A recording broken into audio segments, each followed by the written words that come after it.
Shalom. Haleluya. Kurang keras. Shalom. Bapak Ibu diberkati Tuhan. Amin. Puji Tuhan. Pagi hari ini saya akan menyampaikan kebenaran firman Tuhan. Mungkin Bapak Ibu bertanya, di mana Bapak Gembala?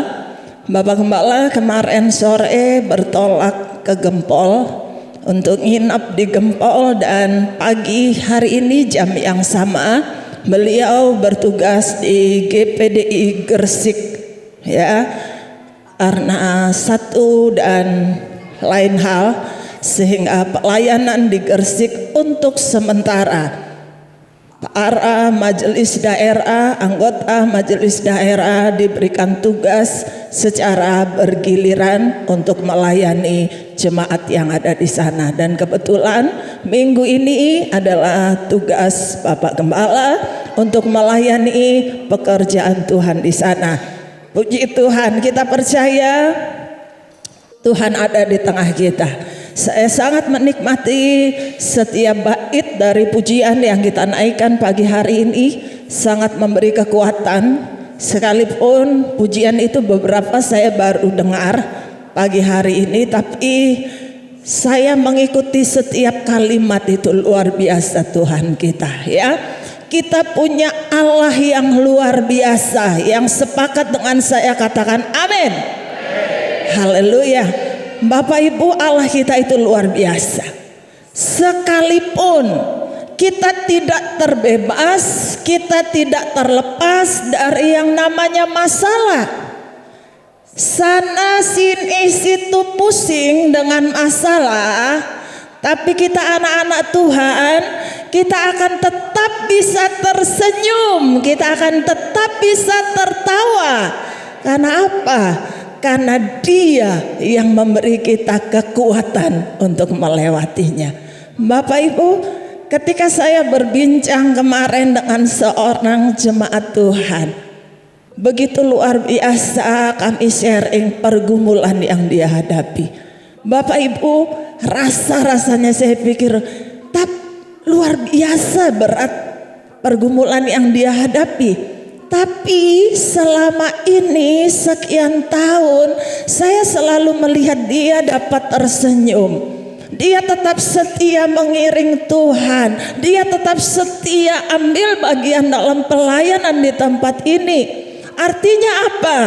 Masalah tidak akan menghalangi kita untuk kita berhenti berbuat sesuatu bagi Tuhan. Amin. Karena kita tahu Bapak Ibu, Allah kita itu luar biasa. Di tengah setiap pergumulan tetap Tuhan tunjukkan mujizatnya.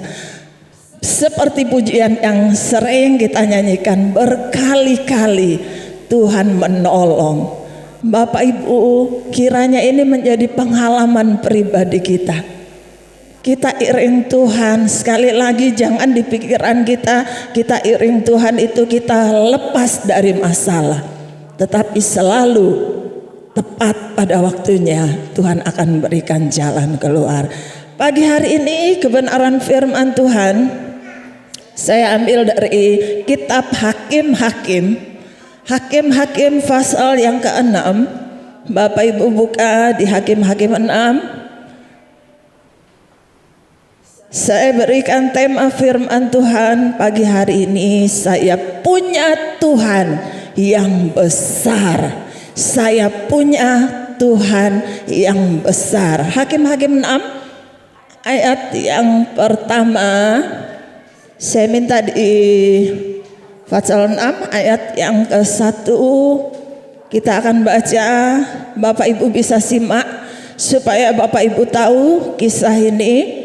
Tetapi orang Israel, perhatikan, tetapi orang Israel melakukan apa yang jahat di mata Tuhan.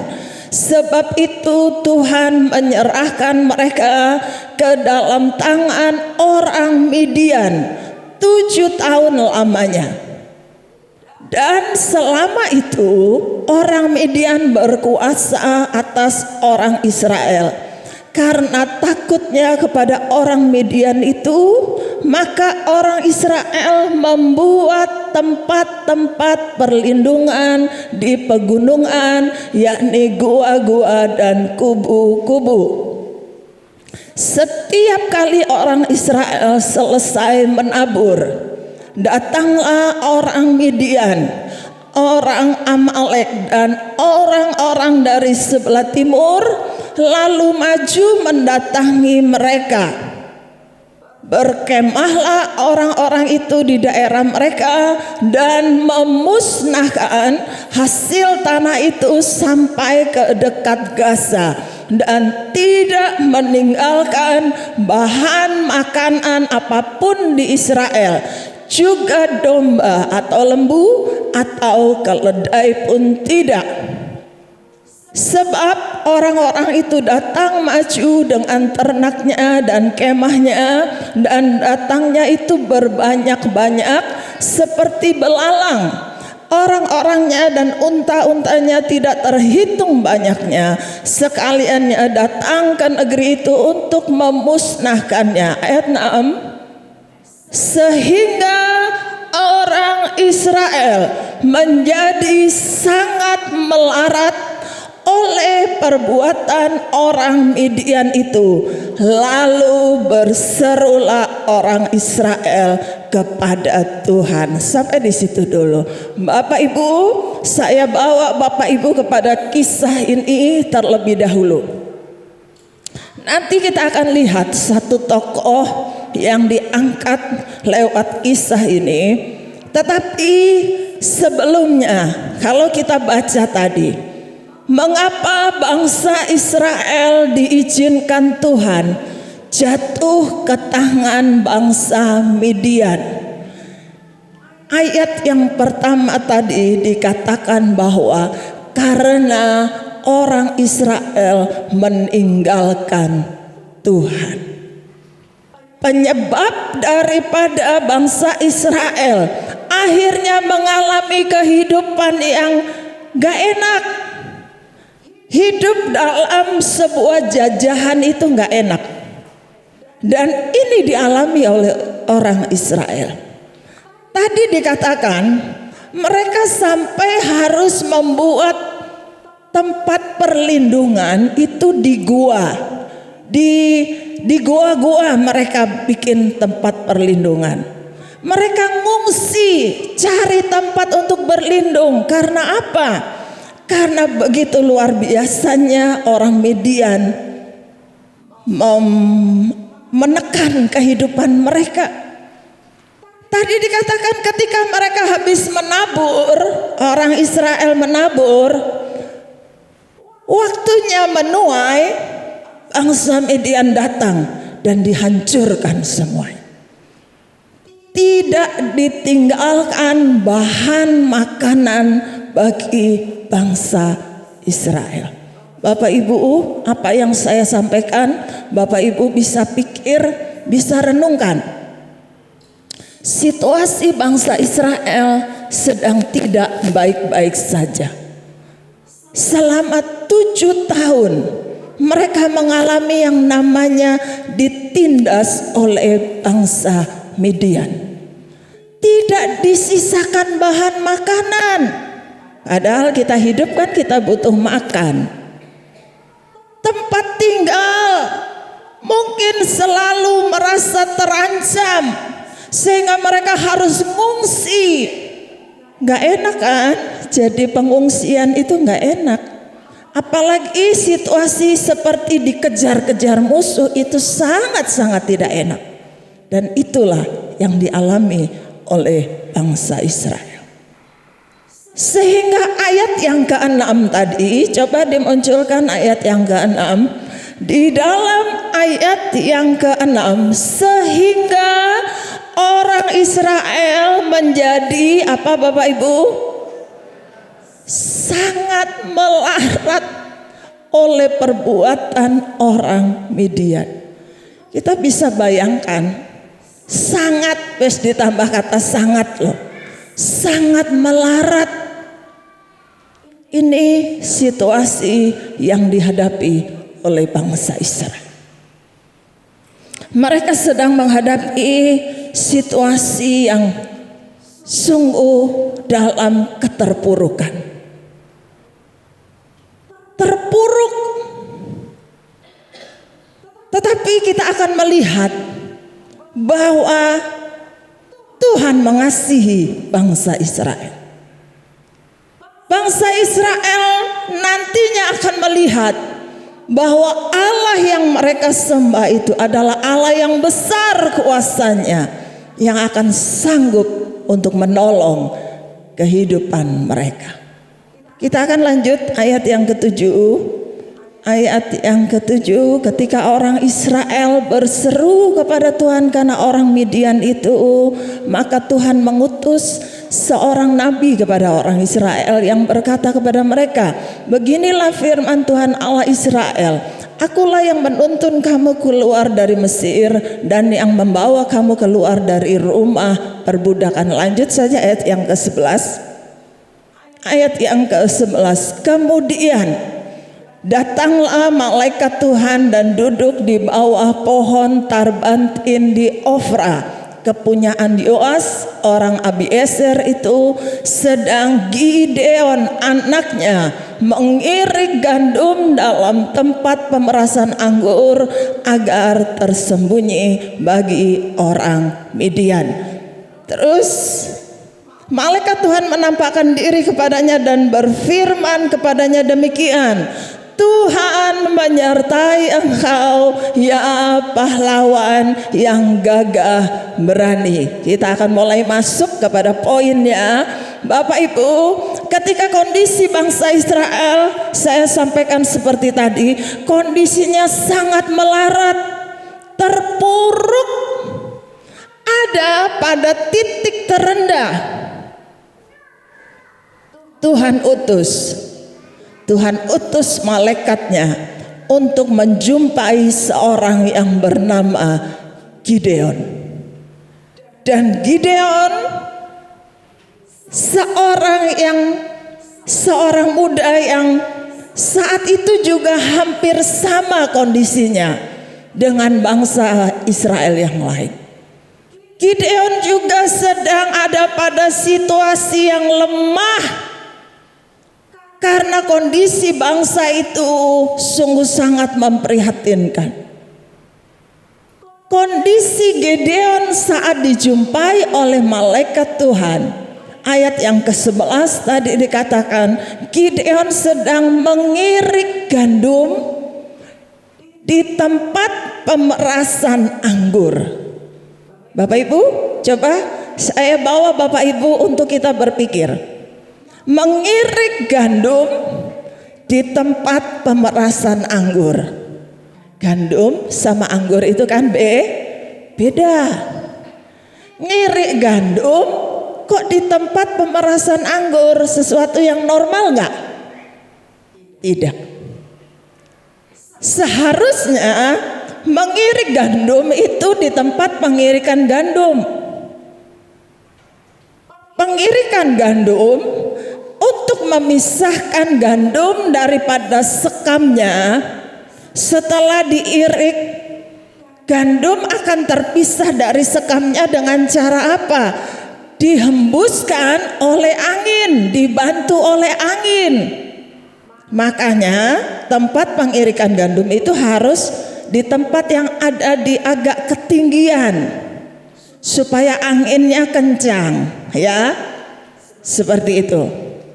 Seharusnya Gideon ada di tempat pengirikan gandum yang posisinya memang ada di tempat yang agak tinggi.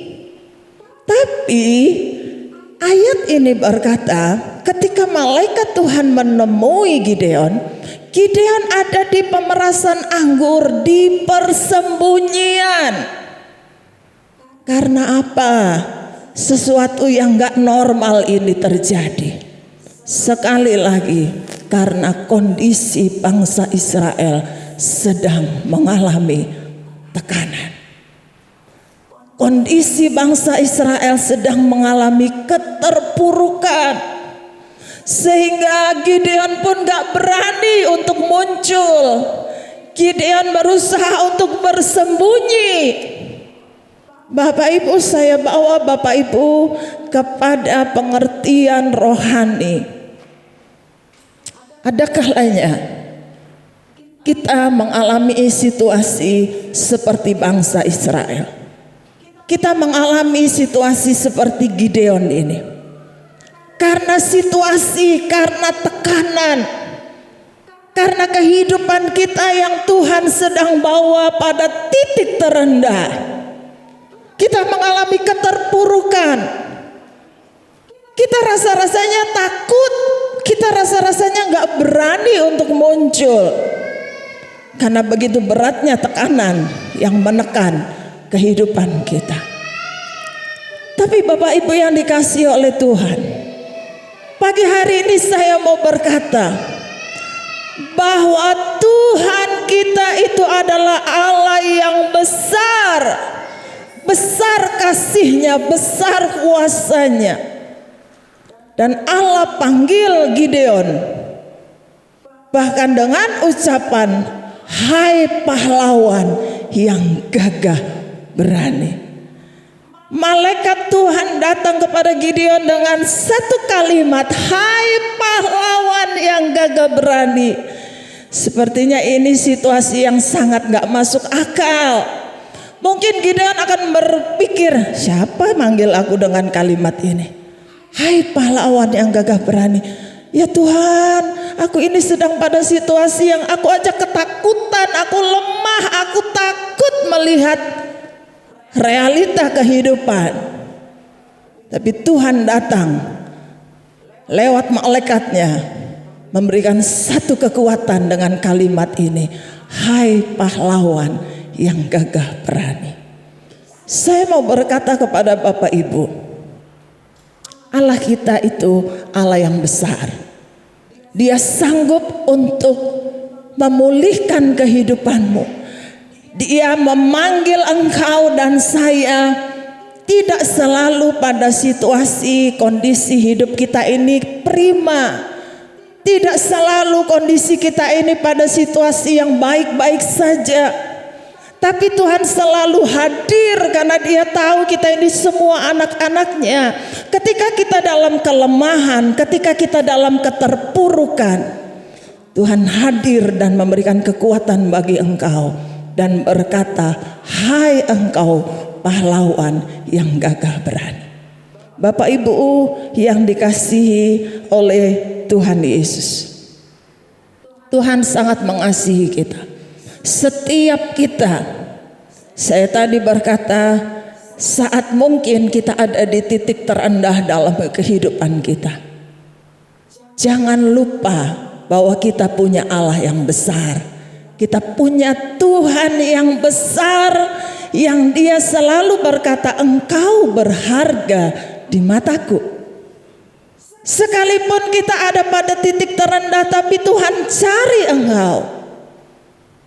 Saat Gideon bersembunyi di tempat persembunyian, Tuhan cari Gideon. Dan kita akan lihat nanti selanjutnya, ada misi yang harus diemban oleh seorang Gideon, seorang yang sedang tidak baik-baik saja, seorang yang kondisinya sedang terpuruk, tapi saat itu juga Tuhan memanggil kehidupannya. Bapak Ibu, sekali lagi, ketika Allah memanggil kehidupan kita, tidak selamanya kita ada pada situasi yang baik-baik. Saat Allah memanggil Musa, ketika Allah memanggil Musa untuk menjadi hambanya yang akan membawa bangsa Israel yang besar keluar dari perbudakan, bukan ketika Musa ada di istana Firaun. Musa ini anak angkatnya putri Firaun. Dia dibesarkan di kerajaan, di tengah fasilitas yang melimpah. Tapi Allah tidak memanggil Musa pada situasi yang seperti itu. Justru Allah memanggil Musa ketika Musa ada pada saat dia lari, ada di pelarian. Karena apa? Karena Musa membunuh seorang Mesir, dan akhirnya Musa dikejar-kejar. Saat itulah Allah memanggil kehidupannya. Bapak Ibu, sekali lagi saya katakan, kalau Allah memanggil kehidupan kita, jangan melihat bagaimana situasi kita saat ini, tetapi perkataan Tuhan itulah yang menentukan kehidupan kita. Kalau Allah berkata engkau adalah pahlawan yang gagah berani, percayalah bahwa ada janji kemenangan yang Tuhan berikan bagi kita. Kemudian ayat yang selanjutnya, setelah Gideon menerima panggilan Allah ini, kita lihat di ayat yang berikut, ayat yang ke-14 mungkin atau 13. Ayat 13. Jawab Gideon kepadanya, setelah malaikat Tuhan berkata kepada Gideon, hai engkau pahlawan yang gagah berani. Ayat 13, jawab Gideon kepadanya, ah Tuhanku, jika Tuhan menyertai kami, mengapa semuanya ini menimpa kami? Di manakah segala perbuatan-perbuatan yang ajaib yang diceritakan oleh nenek moyang kami kepada kami, ketika mereka berkata, bukankah Tuhan telah menuntun kita keluar dari Mesir, tetapi sekarang Tuhan membuang kami dan menyerahkan kami ke dalam cengkeraman orang Midian. Lalu berpalinglah Tuhan kepadanya dan berfirman, pergilah dengan kekuatanmu ini dan selamatkanlah orang Israel dari cengkeraman orang Midian.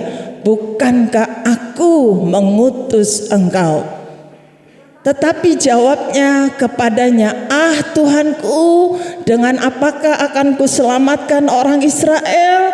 Ketahuilah kaumku adalah yang paling kecil di antara suku Manasye, dan aku pun seorang yang paling muda di antara kaum keluargaku. Sampai di situ dulu. Setelah Allah berkata kepada Gideon, hai engkau pahlawan yang gagah berani, kemudian ayat 13 tadi dikatakan ada perintah, ada misi yang Allah berikan kepada Gideon. Allah berkata lewat malaikatnya, pergilah dengan kekuatanmu, engkau yang akan menyelamatkan bangsamu Israel. Sepertinya kalimat ini cocok diberikan kepada seseorang yang sudah punya catatan perjalanan hidup. Dia adalah orang yang selalu mengalami keberhasilan, kemenangan, keberuntungan. Seharusnya seperti itu. Tetapi sekali lagi saya berkata, Tuhan sanggup memanggil kehidupan seseorang ketika dia mempunyai kelemahan sekalipun, ketika dia ada pada situasi di titik terendah dari hidupnya sekalipun. Tuhan memberikan misi kepada Gideon, selamatkanlah dengan kekuatan yang aku berikan, selamatkanlah bangsa. Tetapi yang kita akan lihat apa respon daripada Gideon. Ayat tadi, ayat 14 ya, ayat 13. Gideon berkata, ah Tuhanku, jika engkau menyertai kami, mengapa semuanya ini terjadi? Ini jawaban Gideon. Bapak Ibu, ini jawaban seseorang yang punya mental bahwa aku ini korban. Ya, Gideon sedang punya mental sebagai korban, sehingga ketika Tuhan memberikan satu misi kepadanya, ini jawaban Gideon, ah Tuhan, katanya nenek moyang kami menceritakan engkau adalah Allah yang sanggup, engkau adalah Allah yang luar biasa, tapi kenapa kami ada pada situasi seperti ini? Saya tadi jelaskan di depan situasi bangsa Israel, situasi yang dialami Gideon itu situasi yang sangat-sangat gak enak. Mereka sedang mengalami keterpurukan yang luar biasa. Bahkan dikatakan orang Israel sangat melarat. Dan Gideon ketika mendengar perintah Tuhan, dia sedang bermental, aku ini korban gara-gara Engkau Tuhan. Mana Tuhan janjimu? Mana Tuhan yang berkata Engkau Tuhan yang besar? Bapak Ibu, saya mau berkata kepada Bapak Ibu sekalian, kalau engkau bisa berkata aku punya Tuhan yang besar, katakan ini pada segala situasi dalam hidupmu. Jangan hanya ketika engkau diberkati Tuhan, kelimpahan Tuhan bawa engkau sedang ada pada situasi yang enak, engkau berkata aku punya Tuhan yang besar. Tapi ketika Tuhan izinkan kita sedang merosot sampai di titik terendah, kita mulai bermental korban sebagai korban. Saudara, orang yang bermental korban, orang yang bermental sebagai korban saya ini, dia akan berusaha untuk menyalahkan apapun yang bisa dipersalahkan. Itu orang yang bermental korban. Dia akan berkata gara-gara kamu, gara-gara dia. Apalagi kalau sudah suami istri saling nuding, gara-gara kamu ini semua terjadi seperti ini. Ini orang yang bermental korban. Tetapi kita mau belajar, kita mempunyai mental yang berketetapan hati. Kita mau bangkit. Kita tidak mau ada pada situasi terpuruk terus. Kita mau bermental bahwa aku punya Tuhan yang besar. Sekalipun mungkin kemarin atau sampai hari ini kita sedang dibawa pada situasi yang tidak baik. Tapi kita mau berkata, Tuhan, aku tahu Tuhanku besar. Apa yang terjadi kemarin itu diambil hikmahnya. Kita tidak bisa mengatur waktu, kita tidak bisa membeli waktu untuk kita mengulang.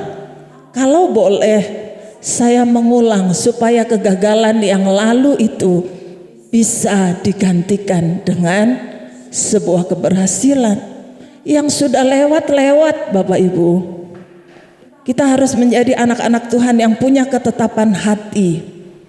Tanamkan di pikiran, di hatimu, aku punya Tuhan yang besar. Bangkit, bersemangat lagi, maju lagi, karena kita punya Tuhan yang besar yang akan menyertai kehidupan Bapak Ibu. Dia yang berjanji menyertai, dia Tuhan yang akan melakukan sesuatu untuk kehidupan kita. Yang berikut, kita lihat di ayat yang berikutnya, tolong dilanjutkan. Ya, ayat 16, berfirmanlah Tuhan kepadanya, tetapi akulah yang menyertai engkau, sebab itu engkau akan memukul kalah orang Midian itu sampai habis. Bapak Ibu, janji Tuhan, aku tidak hanya mengutus. Tuhan berkata kepada Gideon lewat malaikatnya, aku tidak hanya mengutus engkau untuk menyelamatkan bangsamu Israel, tetapi Allah berkata, aku menyertai engkau dan akan memberikan kemenangan kepadamu. Ini hebatnya Tuhan kita. Haleluya. Ini hebatnya Tuhan kita, Bapak Ibu. Kalau Allah kita berkata, aku mengutus engkau, tetapi tidak sampai di situ saja. Allah berkata, dan aku menyertai engkau. Bapak Ibu, kalau Tuhan menyertai kita, aman. Sekali lagi, kalau Tuhan menyertai hidupmu dan hidupku, berat perjalanan, ya berat, masalah silih berganti, proses silih berganti. Tapi kalau Allah menyertai kita, Allah selalu punya banyak cara untuk membalik keadaan kita. Yang sepakat dengan saya katakan amin. Amin Bapak Ibu. Seberat apapun kalau Allah menyertai kita, Allah akan sanggup membalik keadaan yang tidak baik-baik, akan menjadi sebuah sorak-sorai kemenangan. Bapak Ibu, pagi hari ini lewat kebenaran firman Tuhan yang saya bisa sampaikan, ada 3 kebenaran firman Tuhan, bisa dicantumkan. Yang pertama, apa yang saya sudah sampaikan tadi, Tuhan selalu memulai dengan apa yang ada pada kita, sekalipun itu sebuah kelemahan. Gideon Tuhan panggil untuk menyelamatkan bangsanya. Gideon sedang ada pada situasi yang lemah. Dia pun takut melihat kehidupan. Dia harus bersembunyi, dia harus menjalani kehidupan yang mungkin secara manusia ini nggak normal. Wong mau ngirik gandum tapi di tempat pemerasan anggur, kan beda. Berarti itu situasi yang nggak normal. Itu yang sedang dijalani oleh Gideon. Tapi Allah memanggil dia di tengah kelemahan kita, di tengah situasi hidup kita yang kayaknya nggak karu-karuan. Bapak Ibu, Tuhan sanggup panggil hidupmu. Yang kedua, kebenaran firman Tuhan, Tuhan tidak bisa bekerja sama dengan orang yang bermental korban. Saya tadi sudah sampaikan, kita mau belajar untuk menjadi anak-anak Tuhan yang punya ketetapan hati. Jangan hanya mental kita ini, ya gara-gara ini akhirnya menyalahkan sini, menyalahkan sana, saudara. Tapi kita mau di otak kita ini, di hati kita, Tuhanku besar. Yang kemarin sudah berlalu, hari ini aku akan memulai sesuatu yang baru. Terus melangkah bersama dengan Tuhan. Yang ketiga, Tuhan tidak hanya akan mengutus, tapi Dia juga akan bersama dan menyertai kita. Sekali lagi, kalau Tuhan menyertai saudara dan saya, kita percaya kita akan sampai kepada satu tujuan, di mana tujuan itu rancangan Tuhan yang terbaik dalam kehidupan kita. Apapun proses hidup yang Allah izinkan hari-hari ini sedang Bapak Ibu alami, kami terbatas untuk mengetahui kondisi Bapak Ibu secara pasti. Bahkan kami terkadang terbatas untuk menolong. Secara finansial mungkin kami terbatas untuk membantu, tapi doa kami Bapak Ibu tidak pernah putus. Kami selalu naikkan kepada Bapa di surga. Saya percaya Bapa lebih mengasihi saudara daripada kami manusia yang kadang kami punya keterbatasan. Bapa sangat mengerti keadaanmu. Bapa sangat tahu pergumulan Bapak Ibu yang hari-hari ini sedang engkau alami. Tapi kita mau berkata, aku punya Tuhan yang besar. Amin. Kita punya Tuhan yang besar. Dia sanggup untuk menolong kehidupanmu. Belajar untuk tidak bermental sebagai korban terus, tapi mau berkata, Tuhan, Engkau Tuhan yang besar. Engkau Tuhan yang sanggup untuk memulihkan hidupku. Pada waktunya Tuhan akan nyatakan itu dalam kehidupan kita. Haleluya. Kiranya firman Tuhan menjadi kekuatan bagi kita semua. Kita bangkit berdiri, kita nyanyikan pujian, aku punya Tuhan yang besar. Haleluya.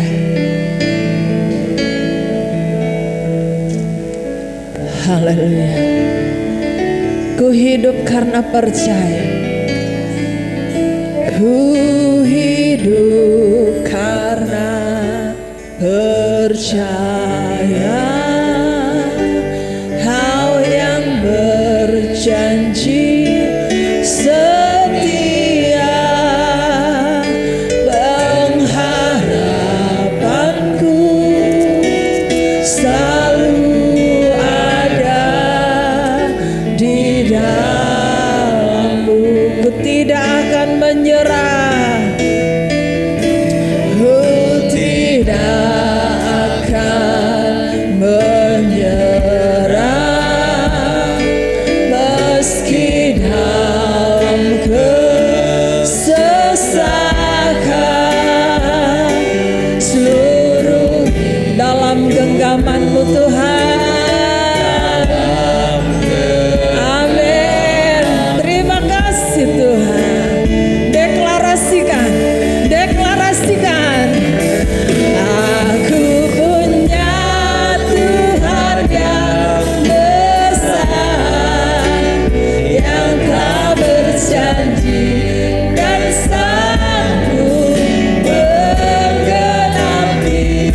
sekarang. Kemenangannya, aku punya Tuhan yang besar. Aku punya Tuhan yang besar. Yes, haleluya. Berjanji dan sanggup menggenapi, imanku bersepakat percaya kuasanya. Ku terima sekarang kemenangan. Aku punya Tuhan yang besar.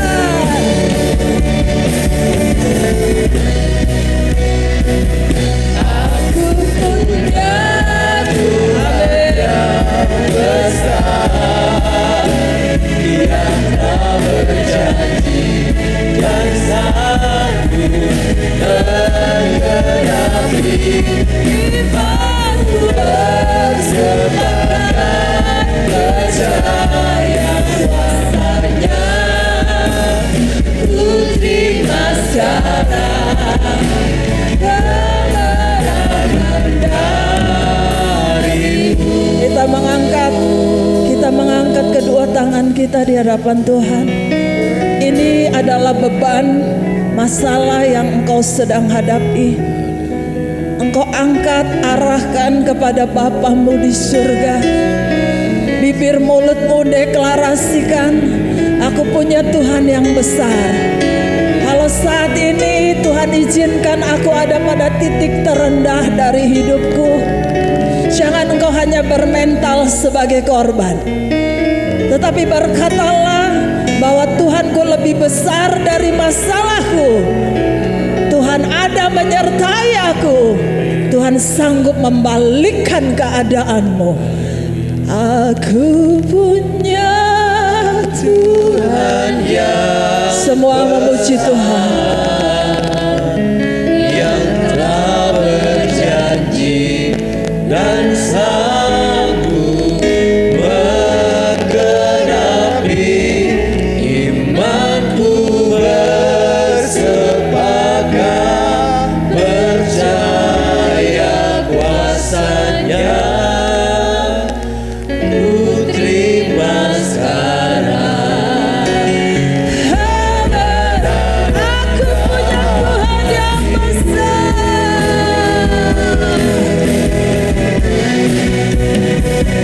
Aku punya Tuhan yang besar. Haleluya. Haleluya. Haleluya. Yes. Haleluya. Ku terima sekarang kemenangan. Katakan ku terima, ku terima. Ku terima sekarang kemenangan. Ku terima. Ku terima sekarang kemenangan darimu. Haleluya. Sorak-sorai kemenangan. Terimalah pertolongan Tuhan. Terimalah kekuatan yang baru. Engkau adalah pahlawan-pahlawan yang gagah berani, kata firman Allah. Engkau bukan orang-orang yang lemah. Engkau bukan orang-orang yang gampang menyerah. Apapun situasimu, Tuhan menyertai engkau, dan Tuhan akan bawa engkau kepada pengalaman-pengalaman yang dahsyat luar biasa. Engkau akan dibawa oleh Tuhan kepada situasi di mana ada sorak-sorai kemenangan, ada sukacita yang digantikan karena ada air mata yang selama ini telah kita tabur. Terima kasih buat kebenaran firman-Mu Tuhan. Setiap jemaat Tuhan, kami pulang diberkati oleh Tuhan. Terimalah setiap korban persembahan kami, dikuduskan pengorbanan kami dalam nama Yesus. Haleluya. Amin.